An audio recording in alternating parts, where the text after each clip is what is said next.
Hello friends, दोस्तों मैं करण बोल रहा हूँ। अब आज हम जो क्वेश्चन देखेंगे दोस्तों, जीके क्यूज टॉप 20 क्वेश्चन। दोस्तों इसमें मैंने 5 पार्ट अपलोड कर दिया है, 6 पार्ट आज लेके आए हैं। दोस्तों इसमें मात्र 20 क्वेश्चन है जिसमें आपको 12 सही करना है। ओके, इसलिए आप पेन या कॉपी आप लेके बैठे और आपको 12 सही करना पड़ेगा। ओके, इससे पता चलेगा दोस्तों आपकी तैयारी क्या है। तो चलिए आज का पहला क्वेश्चन देखते हैं। तो फर्स्ट नंबर क्वेश्चन है, सबसे छोटा पुष्प यानी कि फ्लावर कौन सा है। दोस्तों इसमें ज़्यादा टाइम नहीं दूंगा मैं आपको, क्योंकि ये मैथ का क्वेश्चन है जो आपको सॉल्व करना पड़ेगा। दोस्तों इसमें अगर क्वेश्चन याद रहता है तो बनता है, और नहीं तो फिर नहीं बनता है।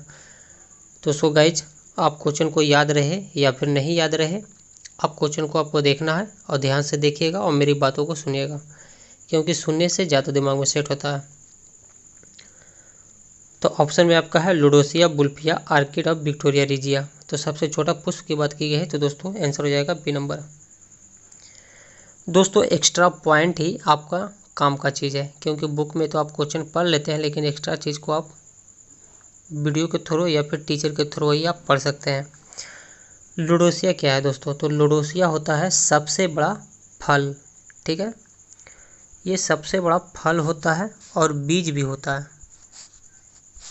ओके, और आर्किड क्या होता है दोस्तों? तो ये सबसे छोटा, देखिए सबसे बड़ा बीज की बात की गई है, तो सबसे छोटा बीज को भी आपको याद रखना है, तो ये होगा आर्किड।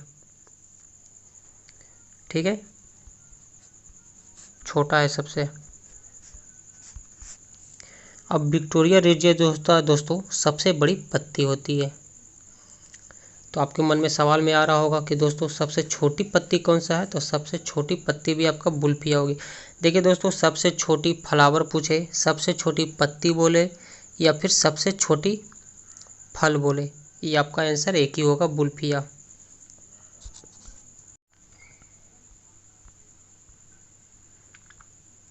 चलिए सेकंड नंबर क्वेश्चन को बनाइएगा। मनुष्य के शरीर में पैर की हड्डी कैसी होती है? खोखली, कीलक, ठोस या इनमें से कोई नहीं। दोस्तों इससे रिलेटेड एक और क्वेश्चन बनता है, पहले आप उसका आंसर बताइएगा। शरीर की सबसे लंबी हड्डी कौन सी है? ऐसा क्वेश्चन आपने पढ़ा होगा। शरीर की सबसे लंबी हड्डी कौन सी होती है? या फिर इसे दूसरे तरीक़ा से पूछते हैं कि पैर की हड्डी को क्या बोलते हैं। क्वेश्चन पढ़ा ही होगा आपने। पैर की हड्डी को क्या कहते हैं, या फिर शरीर की सबसे लंबी हड्डी को क्या कहते हैं। क्वेश्चन एक ही है और आंसर भी इसका एक ही होगा। तो दोस्तों उसे हम कहते हैं फीमर। ओके, चलिए इस क्वेश्चन का आंसर बताइएगा। मनुष्य के शरीर में पैर की हड्डी कैसी होती है? तो दोस्तों ये होती है खोखली। 80% से अधिक सेल में पाया जाने वाला पदार्थ कौन सा है? सेल तो आपको पता होगा दोस्तों, इसे हिंदी में हम कोशिका बोलते हैं। हमारे शरीर कोशिका से ही बना होता है। तो बताइए इसका आंसर क्या होगा। 80% से अधिक सेल में पाया जाने वाला पदार्थ कौन सा होता है? प्रोटीन, चर्बी, खनिज, जल। दोस्तों इसका आप PDF मैं दे दूंगा लास्ट में, डिस्क्रिप्शन से जाके आप डाउनलोड कर लीजिएगा। ओके, चलिए इसका आंसर बताइएगा। 80% से अधिक सेल में पाया जाने वाला पदार्थ कौन सा है? तो वो होता है जल। प्रोटीन होता है दोस्तों, सोयाबीन में सबसे अधिक मात्रा में पाया जाता है। कितना % पाया जाता है अगर आपसे पूछे तो आप 42% बोलिएगा। ठीक है,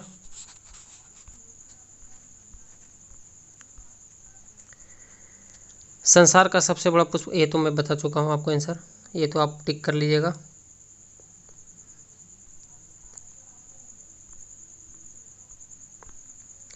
चलिए इस क्वेश्चन को देखते हैं। इलेक्ट्रॉन की खोज किसने की? जे थॉमसन, रदरफोर्ड या फिर अलर्ट।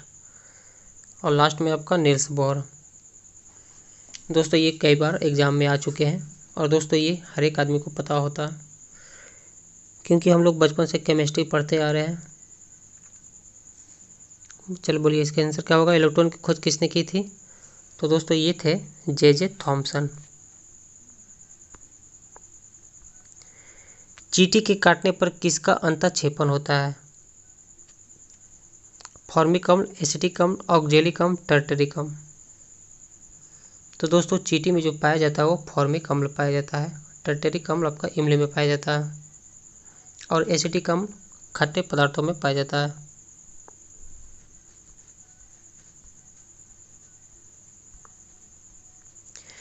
किस तत्व का परमाणु क्रमांक 3 होता है? एटॉमिक नंबर की बात की गई है। पोटेशियम, लिथियम, सोडियम या मैग्नीशियम। पोटेशियम का के लिखते हैं सिंबल दोस्तों, इसका 19 होता है। लिथियम का Li से डिनोट करते हैं, इसका ही 3 होता है, इसलिए आंसर तो आपका बी नंबर हो जाएगा। चलिए थर्ड नंबर को भी देख लेते हैं। सोडियम Na से डिनोट करते हैं, जिसका 11 होता है। अब मैग्नीशियम को Mg होता है दोस्तों, जिसका एटॉमिक नंबर 12 होता है। चलिए 8 नंबर को देखते हैं। सुभाष चंद्र बोस के पिता का नाम क्या था? जानकीनाथ बोस, सत्येंद्र नाथ बोस, जगदीश चंद्र बोस या फिर SN बोस। दोस्तों इनका एक नारा था जो बहुत ही फेमस था, तुम मुझे खून दो और मैं तुम्हें आज़ादी दूंगा। अच्छा दोस्तों, आपको कमेंट में करके बताना है कि दिल्ली चलो का नारा किसने दिया है, ये आप हमें कमेंट में लिखिएगा। ठीक है, बताइएगा इसका आंसर।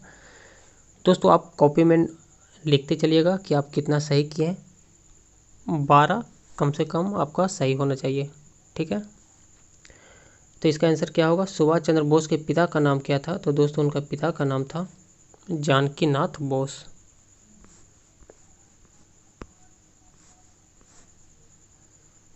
नाइन नंबर क्वेश्चन है, स्वतंत्रता प्राप्ति से पूर्व भारत में सर्वप्रथम जूट मिल कहाँ स्थापित किया गया था? बंगाल, गुजरात, उड़ीसा या फिर महाराष्ट्र। दोस्तों ये उन दोनों की बात की जा रही है जब हमारा भारत गुलाम था। तो स्वतंत्रता प्राप्ति से पूर्व यानी कि पहले भारत में सर्वप्रथम पहली बार जूट मिल कहाँ स्थापित किया गया था? तो दोस्तों ये स्थापित हुआ था बंगाल में।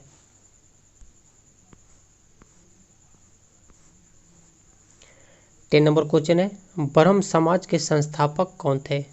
राजा राम मोहन राय, महात्मा गांधी, स्वामी दयानंद सरस्वती या फिर लास्ट में है लोकमान्य तिलक। आंसर हो जाएगा ए नंबर, राजा राम मोहन राय। अच्छा दोस्तों, ब्रह्म समाज का स्थापना कब हुआ था? तो ये हुआ था 1828 ईस्वी।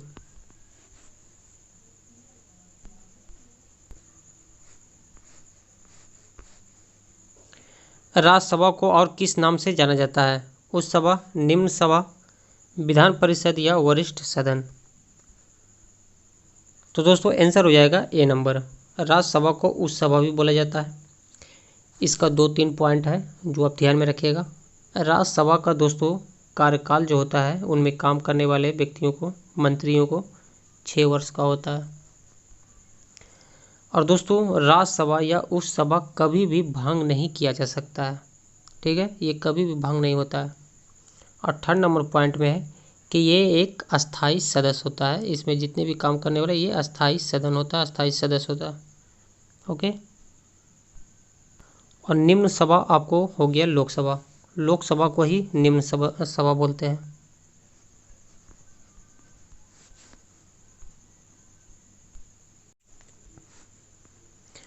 भारत के राष्ट्रपति को किसके द्वारा शपथ दिलाई जाती है? प्रधानमंत्री, मुख्य न्यायाधीश या लोकसभा के अध्यक्ष या उपराष्ट्रपति।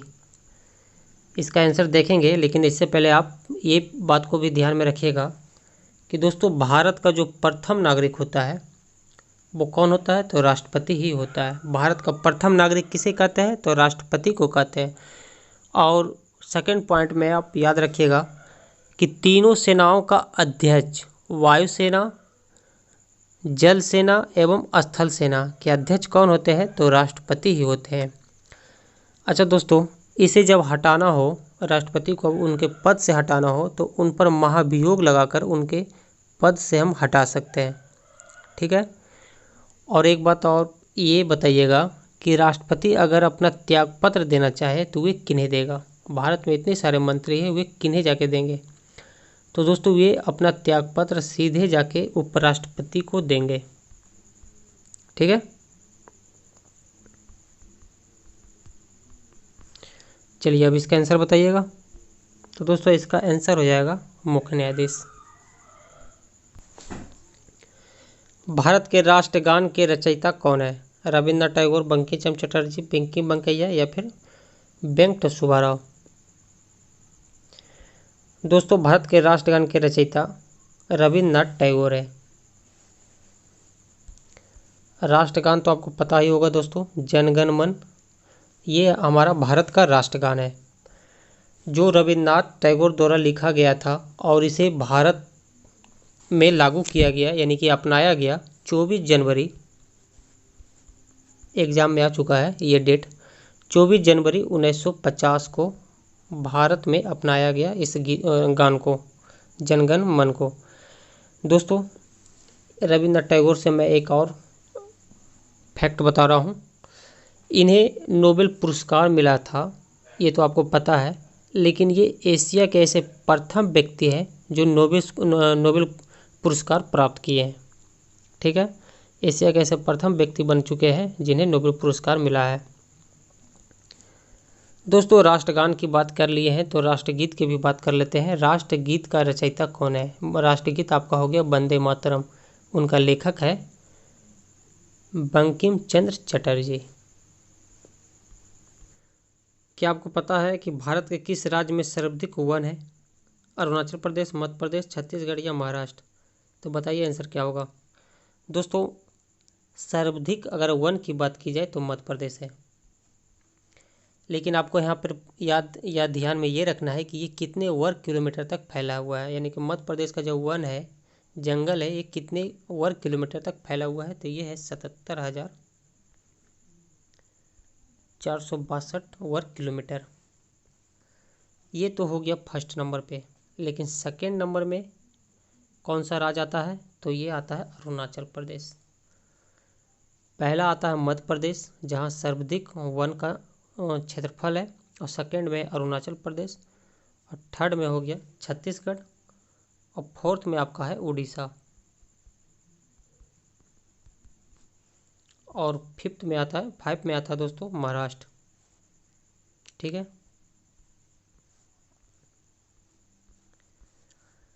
किस मिट्टी को, यहाँ पे मिसप्रिंट हो गया दोस्तों, रेगुल कर लीजिएगा, किस मिट्टी को रेगुल मिट्टी भी कहते हैं? ये रेगुल हो जाएगा। लाल मिट्टी, काली मिट्टी या चिकनी मिट्टी, या फिर लास्ट में है जलोढ़ मिट्टी। तो दोस्तों काली मिट्टी को रेगुल मिट्टी भी बोलते हैं। भारत में कपास की उपज किस मिट्टी में उगाई जाती है? काली मिट्टी, बलुआई मिट्टी, जलोढ़ मिट्टी या लाल मिट्टी? दोस्तों जलोढ़ मिट्टी सबसे ज़्यादा उपजाऊ मिट्टी होती है, अनाज की जितनी भी पैदावार होती है जलोढ़ मिट्टी में ही होती है। इसका आंसर हो जाएगा, भारत में कपास की उपज किस मिट्टी में उगाई जाती है? तो दोस्तों ये काली मिट्टी होगा। गोदावरी नदी किस राज्य से होकर नहीं गुजरती है? महाराष्ट्र, गुजरात, मध्य प्रदेश या आंध्र प्रदेश? अच्छा, भारत का दक्षिणी गंगा किसे कहते हैं? तो दोस्तों ये गोदावरी नदी को ही बोलते हैं। गोदावरी नदी आई है तो इसके बारे में कुछ जान लेते हैं। पहले तो मैं आपको ये बताता हूँ कि गोदावरी नदी की लंबाई कितनी है। दोस्तों इसकी लंबाई है 1465 किलोमीटर। अच्छा, गोदावरी नदी निकलती कहाँ से है? तो दोस्तों महाराष्ट्र के निकट एक है त्रयंबकेश्वर से निकलता है ये नदी, इसका निर्माण वहीं से हुआ है, और दोस्तों ये पूरब की ओर बहती है। ओके, और थर्ड पॉइंट में ये महाराष्ट्र, छत्तीसगढ़, तेलंगाना एवं आंध्र प्रदेश से होकर बहती है। ठीक है, ये गुजरती है महाराष्ट्र से, मध्य प्रदेश से, आंध्र प्रदेश से, छत्तीसगढ़ एवं तेलंगाना से, लेकिन दोस्तों ये गुजरात से नहीं गुजरती है, इसलिए इसका आंसर हो जाएगा बी नंबर। और एक डायरेक्ट क्वेश्चन आता है कि भारत की सबसे बड़ी पर्वतीय नदी कौन सी है? क्वेश्चन ही पढ़ा ही होगा आपने, भारत की सबसे बड़ी पर्वतीय नदी कौन सी है? तो गोदावरी।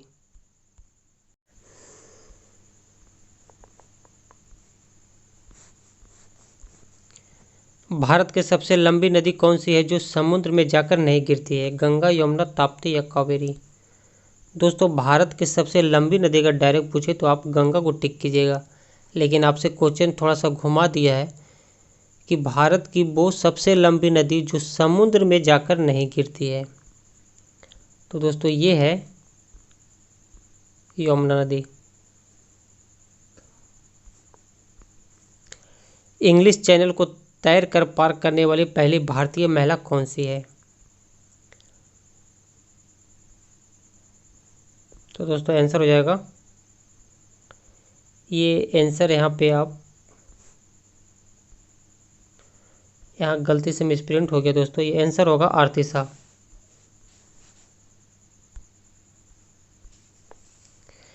किस शहर में कप्तान रूप सिंह स्टेडियम स्थित है? ग्वालियर, चंडीगढ़, मोहाली या रोहतक? दोस्तों ये 20 नंबर यानी कि लास्ट क्वेश्चन है। मेरे चैनल को सब्सक्राइब करना नहीं भूलिएगा, ओके, और साथ में बेल आइकन को भी दबा लीजिएगा ताकि मेरा नोटिफिकेशन आप तक पहुंचता रहे। चलिए इसका आंसर बताइएगा, किस शहर में कप्तान रूप सिंह स्टेडियम का नाम है कप्तान रूप सिंह स्टेडियम स्थित है? तो दोस्तों ये है ग्वालियर में।